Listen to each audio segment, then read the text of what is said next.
Mark, let me ask you about Ping, the success story. How did you first start using Ping? Well, I started using them about the end of 1985 because a friend of mine, Bill Sander, played them, and I just decided to start hitting a few of his irons for a change on the back nine. We were playing a practice round and really liked them. I'd never really tried them before, and called up Ping. They sent me a set, and I've been using them ever since. Is there something about the clubs in particular that are different than any others? Well, for one, they're by far the easiest iron to hit made. The way they're designed and the way the balance of them is and the weighting around the perimeter of the club, miss hits, toes and heels and heavy shots just seem to stay in the air longer. That makes a difference when the pin's right over a bunker or something. If you miss hit it a little bit and it still carries and gets over the bunker, I've hit some pretty unsolid iron shots that have gotten pretty close to the hole, and that's the reason I like the clubs. What about Karsten himself? How much dealing do you have with him, and what can you say about his success story in the development of the clubs? Well, I really don't deal a whole lot with Karsten.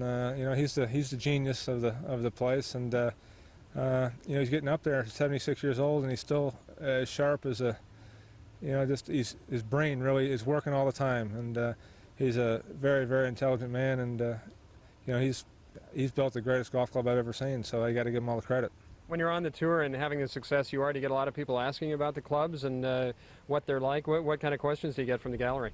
Yeah, I get quite a few questions. Why do you like Ping? Why do you play Ping? And basically for the same reason I just explained to you, they're just the easiest club for me to hit. There's about 50 guys out on tour playing Ping, and we've got more players playing Ping than any other iron out here, so there must be a reason for it. And they're just solid irons, and I really like them. As far as your game is concerned, would you attribute the success that you've had? You've just had a great year. Do the clubs have a lot to do with it as well as your mental game?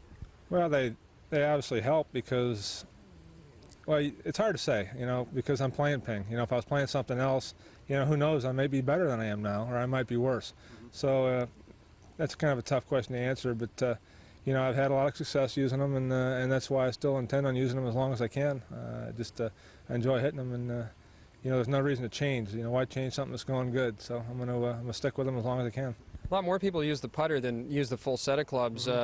You were mentioning the lofty clubs kind of being their trademark or giving you the best shots. What can you say about the driver, the putter, and the other clubs as well? Well, I actually do make a good set of woods. I use a 3-wood, and the way they're designed is that they're just easy to hit. The sole, it's got a curved sole plate, and the 3-wood's very easy to get in the air out of, if you get a crummy lie out in the fairway, and that's the reason I like it. The putters, the Ping Answer putter is the most popular putter ever.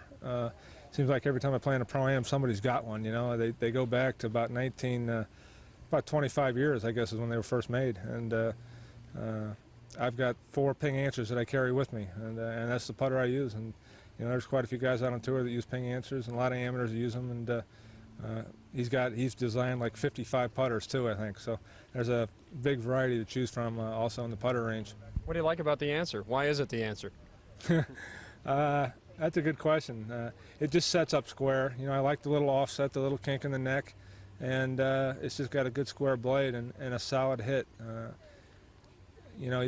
Again, the way it's balanced with the weighting on the toe and the heel, you can miss hit a putt and you'll still get a good roll out of it. And that's Karsten's whole deal is, everybody hits shots and putts solid at times, but it's the ones that you miss hit, the bad shots that are important, and that's the way he designed clubs. Finally, let me just ask you about the controversy, the U-shaped grooves and the grooves being too close together, the legal entanglements that are all stemming out of that. Yeah. What was kind of the consensus on that? Well, I think the majority of the guys out here think it's mostly baloney. There's certain players that don't, but like I said, I might be better without square grooves, or I might be worse, and that we won't know. There's been a lot of times they've helped me. There's been a lot of times where they've hurt my game also.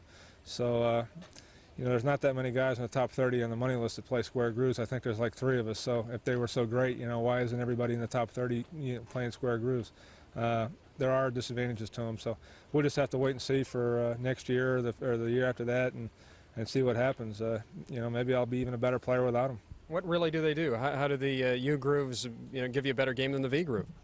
Well, they just out of wet grass mostly and light rough, you're able to get more control because the water gets trapped inside the groove, and you don't get that squirter, that flyer that you do sometimes with V grooves. But then again, there are a lot of times you need flyers.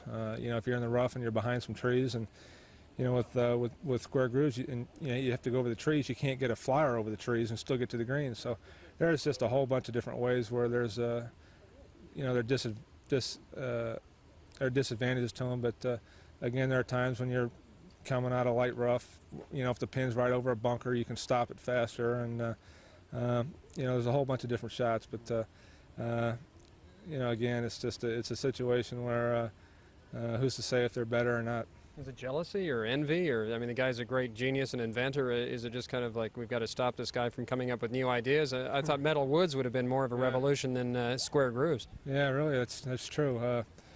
I don't know what it is. I just think that some of the guys that have been around a long time feel that us younger players are getting too much advantage out of the game.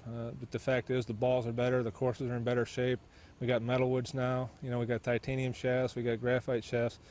Technology is just catching up. You know, it's just we've got such great equipment to play with nowadays, and that's why the scores are lower, and everybody else just seems to think it's the square grooves and not the players themselves.